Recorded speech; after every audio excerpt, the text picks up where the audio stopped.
Meghan feels like 2 cents. With Voice of Justice, UK government changes law after Meg's hollow win. Meghan sued Associated Newspapers Limited, ANL, also the publisher of Mail Online, over 5 articles which reproduced parts of a personal and private letter to her father, Thomas Markle, 77, in August 2018. The 40-year-old Duchess won her case earlier this year when a High Court judge ruled in her favour without a full trial. ANL brought an appeal against that decision and, at a 3-day hearing in November, argued the case should go to a trial on Meghan's claims against the publisher, including breach of privacy and copyright. But the appeal was dismissed by Court of Appeal judges in a ruling on Thursday. The publisher of the Mail on Sunday has said it is considering an appeal to the Supreme Court. The statement from ANL read, "We are very disappointed by the decision of the Court of Appeal. It is our strong view that judgment should be given only on the basis of evidence tested at trial, and not on a summary basis in a heavily contested case, before even disclosure of documents.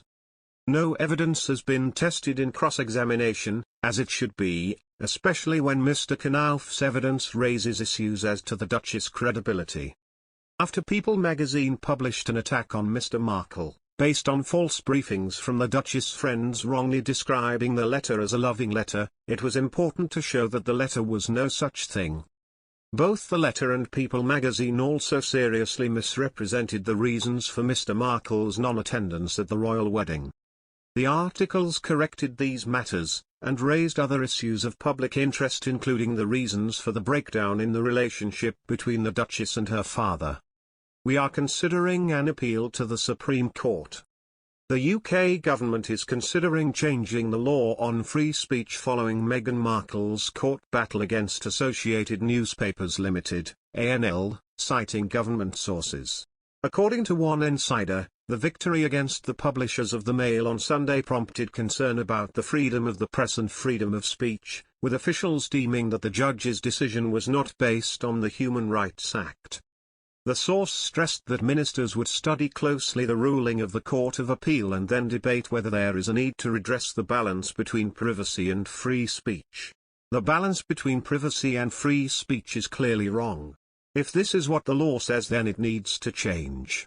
It feels like we have had judge-invented law. It draws on laws passed by Parliament, but it is not what Parliament ever intended, and we should correct that. The judges have created a privacy law which Parliament never voted for.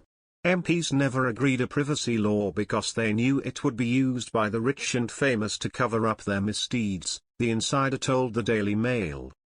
Another insider told the newspaper that the amendment to the law could be introduced as early as next week as part of the Online Harms Bill.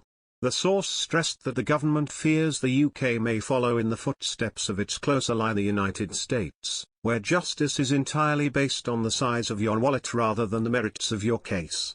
Downing Street signalled that the government intends to look into ways to amend the law. "We will study the implications of the judgment carefully," said a Number 10 spokesman. "You have heard the Prime Minister say before that a free press is one of the cornerstones of any democracy, and this government recognises the vital role that newspapers and the media play in holding people to account and shining a light on the issues which matter."